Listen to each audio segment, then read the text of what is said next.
Hey, Jeka here. In this video, I'm going to teach you how to get sales on a saturated niche. Sa mga digital product selling groups, madalas itong issue na kung saan tinatanong nila kung worth it pa ba na magbenta sa isang saturated niche. And itong saturated niche na to ay i-discuss ko dito sa video na to. So first of all, ano bang ibig sabihin ng saturated? Saturated means filled to capacity. So sa context ng market or niche, it means that there are already many products or services available and it might be difficult to stand out or find new customers. Of course naman because of a higher competition sa saturated niche. Ano bang ibig sabihin ng niche?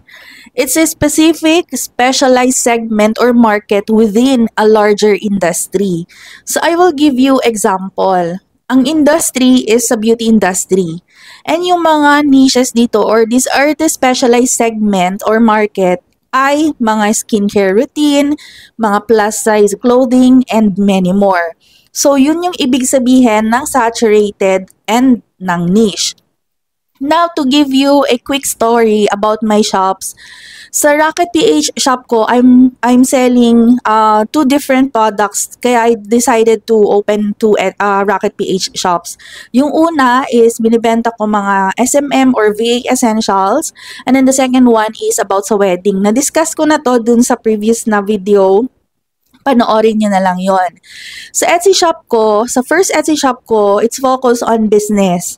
I currently have 40 listings and inopen ko tong shop ko na to noong 2022, pero noong 2023, nag-revamp ako. Meaning, yung niche ko noon is hindi ko tinuloy and noong 2023, nagbago ako ng niche, which is yun yung niche ko ngayon, yung about sa business.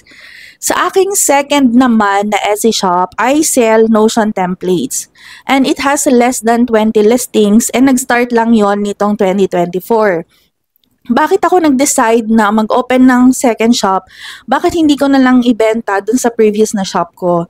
The reason is, mas gusto ko kasi na dun sa second Etsy shop ko, Notion templates lang talaga yung binibenta ko. And then yung third Etsy shop ko is party niche.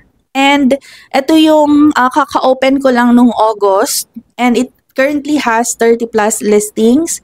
Ang reason kung bakit inopen ko itong third Etsy shop, it's because I want to teach my Digital Profit members how to create an account on Etsy, how to list products on Etsy, how to use SEO pagdating sa pag-create ng product title, description, and tags. Tinuro ko yun sa kanila. I even paid $29 sa setup account or that's 1,600 para lang mapakita ko sa kanila paano gawin yung Etsy account. And unexpectedly, after less than 7 days, nagkaroon ako ng first sale. So, hindi ko in-expect yun na nagkaroon ako ng first sale. No, this has no ads. Okay, wala tong ads. I just use mga keywords na madalas na sinesearch ng mga buyers. And of course, lower ang competition dun sa specific product na ginawa ko na yon. So, ano ba itong niche na sinasabi natin madalas na saturated? Sa mga groups, ang nababasa ko, it's the party niche. Pag sinabi natin party niche, these are based on events and occasions. Gaya ng birthdays, holidays, Christmas, Halloween, Valentine's Day, anniversaries. Ito yung madalas na binabanggit sa mga groups na saturated na yan, wag na kayong magbenta dyan, maghanap na lang kayo ng ibang niche na wala masyadong competition. Well, partly that's true na medyo saturated na nga talaga ang party niche, but you have to think carefully of what type of product are you going to sell if you want to enter this type of niche. Ngayon, I use Gemini to list down some events or occasions na pwede kong gamitin for my digital product. So, you can use this prompt. Pwede na ninyong i-copy tong prompt na to and i-type nyo na lang sa Gemini or pwede rin naman sa ChatGPT. And then, ito yung nilista ni Gemini na list of events and occasions.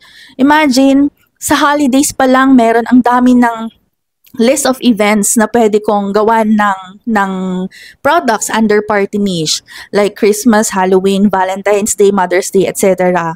Even for birthdays, hindi lang pang children, pwede rin pang adult. Pwede rin naman milestone birthdays like yung mga 18th, 21st, 30th, etc. And then, special occasions like weddings, baby showers, graduations, corporate events, etc. And there are also some other events na pwede nating gamitin as basis sa paggawa ng mga products under party niche like sporting events, concerts, festivals, etc. And alam nyo ba na ano ang pinakamadalas na ginagawang digital product under party niche? That is invitation. Yes, it's true. Pagpunta mo pa lang sa Etsy at tinype mo ang birthday invitation, ang dami na agad mag-a-appear dito. Look at this. Nasa first page pa lang tayo pero ang dami ng popular now and bestseller badges na nakikita dito, which make it really saturated. Invitation pa lang yan ha. By the way, ang difference ng popular now and ng bestseller, pag in-open natin tong bestseller, ibig sabihin, sila yung may mga badges dito. It means to say that for the last 6 months, maraming bumibili nitong product na to. While yung isa naman kanina, which is yung popular now, pwedeng yung product na to ay may bestseller badge and pwede rin naman na walang bestseller badge. Meaning, ito yung product na for the short period of time, biglang dumami yung sales niya. So, this is an example. Nakalagay bestseller badge, pero dito popular now. Ibig sabihin, may bestseller badge na siya, pero biglang dumami ulit yung sales nitong product na ito. And nung tinignan ko and inanalyze ko tong product na to using the Everbee Chrome extension, by the way, I'm using free Everbee account lang dito. And nakita ko na ang listing age niya ay 3 months. Imagine that for the last 3 months, sobrang dami, no? Sobrang dami na nang bumili. And nakuha na niya yung bestseller badge within that time, period of time. Ang dami nang nagbebenta ng mga invitations. So, ang tip ko sa inyo, if you really want to enter this type of niche, I suggest na medyo mag-offer pa rin kayo ng invitations pero medyo iwasan natin na puro invitations lang yung ginagawa natin for our shop. Maraming mga digital products na pwede natin gawin under this niche.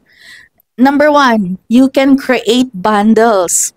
Like mga decorations, may mga party hats, cake toppers, game templates, etc. So, a good example for this one is ito. Nung tinype ko ang party bundles, ganito yung mga nakikita natin. So, let me just open one example. Ito, Winnie the Pooh. I'm not sure kung copyrighted itong term na to, but to make sure you can just check it dito sa website na to kung pwede ba natin tong gamitin or hindi. Hindi lahat ng nakikita natin sa Etsy kasi ay okay lang. Example, pag gumamit ito ng copyrighted na term, tapos akala natin okay lang kasi nakita natin sa Etsy na naka-bestseller badge pa nga tapos ang dami pang bumibili, gagayahin na natin. Hindi ganun yung process, no? Kasi possible na nakalusot pa siya pero malay mo, yung sa'yo hindi makalusot, baka masuspend pa yung account mo. So, you have to really learn kung copyrighted ba yung mga terms na ginamit dito. So, going back to our discussion, nag-offer siya dito ng mga party decorations in bundle. So, imagine that, aside from invitations na ino-offer din niya, nag-offer din siya ng other party decorations templates. These are templates, by the way. Digital download siya. Nakalagay naman dito na digital download siya. So, that's one thing you can do. Offer bundles like for decorations. And you can search sa Gemini kung ano ba yung mga bundle or yung mga decorations na yon na pwede nyong i-bundle. Or ang gawin nyo, you can go to one listing sa Etsy tapos tignan nyo dito sa kanyang description kung ano yung mga ino-offer niya na mga different types of templates. Another is you can also create ebooks and guides like you create holiday recipe collections, mga gift giving guides, ganyan, party planning guides, Christmas traditions around the world. So yung mga yan pwede ninyong gawin other than invitations. And then, another example ay yung mga digital tools and templates. Example, yung mga social media templates for creating festive posts and stories, mga video editing templates, email templates, presentation templates to plan for holidays. Pwede rin kayong gumawa dito ng mga planners. Example, mga Christmas planners, Halloween planners, etc. So, there's a lot of products we can create under the saturated niche, for example, yung party niche, other than invitations. So, wag lang kayo mag-focus sa invitations kasi yung iba napapansin ko, nagbebenta sila sa party niche tapos puro invitation tapos konti lang yung listings nila. Let's take a look at this one kay Emily Lane Papery or Papery. Tingnan natin yung shop niya. She has 75,000 plus na sales. Tapos pagtingin nyo sa shop niya, puro mga invitations and even party bundles yung mga ino-offer din niya. Pero she has 2,549 listings. Imagine that. And then, tignan natin kung gaano na siya katagal. Since 2021 pa siya. So, yun yung mga factors na i-check natin, no? Hindi yung gagawa lang tayo ng invitation kasi gusto natin, nakita natin na mabenta sa iba. So, possible na mabenta sa kanya kasi unang-una, matagal na siya. And then, pangalawa, marami siyang ginagawa, no, na mga sample na projects or mga listings. So, yun lang naman yung mga gusto kong i-discuss sa inyo. And as a bonus for watching this video, I will be giving you some sample products na pwede nyong gawin under the party niche.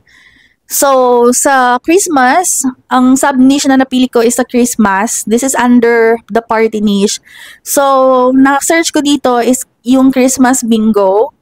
And mababa yung competition niya, tapos healthy pa rin yung average searches niya. So, we can still create Christmas bingo. Basta gumamit lang kayo ng mga right keywords when you list this product. Another example is ito, Christmas countdown. So, ang tool na ginamit ko dito, by the way, is eRank. So, ma-healthy pa rin yung searches niya and hindi pa ganoon karami yung competition. Under naman sa Halloween, you can create Halloween embroidery designs. Ganun din, mababa din yung searches. Mababa yung competition, tas healthy pa rin yung searches. And then, Halloween crochet patterns. Although, nasa yellow color na yung competition, but still, medyo okay pa rin ito. Pwede pa tayong humabol. And Halloween coloring pages. So, these are some free products na pwede ninyong gawin if you have chosen a party niche as your shop niche. Okay? And, ayan, before we end, let me just give you some tips para maging successful kayo under sa isang saturated niche. First is you have to experiment and iterate. So, wag kayong matakot, no, na gumawa ng mga bagong products and wag kayong matakot na yung iba successful na sa saturated niche na yon. Pwede pa rin kayong gumawa ng mga unique na items. You just have to search kung ano yung mga unique items na yon. And then, stay updated, keep up with the industry trends and emerging technologies to stay ahead of the competition. Ang ginagawa ko dito is, let's say, I would like to sell mga party bundles. Ang ginagawa ko, tinitingnan ko kung ano yung mga madalas na binibenta ng mga sellers, lalo na yung may mga bestseller badges. And then, tinitingnan ko how they create their listing photos. So, example, pag search natin dito, nakita ko agad ito, maganda yung presentation ng listing photo niya. Nandiyan na lahat, nakita ko na lahat ng kung ano ba yung laman ng party bundles na yon. So, pwede kong gayahin the way na present niya yung mga party bundles niya. And lastly, be patient. Most especially if you have chosen a saturated niche, do not expect na meron ka agad malaking sales dito. Kailangan mo talagang medyo bigyan ng effort na gumawa ng mga products under this niche kasi nga you have chosen a saturated or slightly saturated na niche, and be persistent and don't give up. Katulad ngayon na yung party niche na ginawa ko nung August, na inopen ko nung August, ngayon meron na siyang 11 sales with just 30 listings. How much more kung marami pa akong ginawa na listings, lalo na at mag-holiday. So, ayun lang naman. If you have questions, you can comment in the comment section below. And if you find this video helpful, don't forget to subscribe and like this video and share this to your friends para malaman nila kung paano kayo magkakaroon ng sales in a saturated niche. So, yun lang.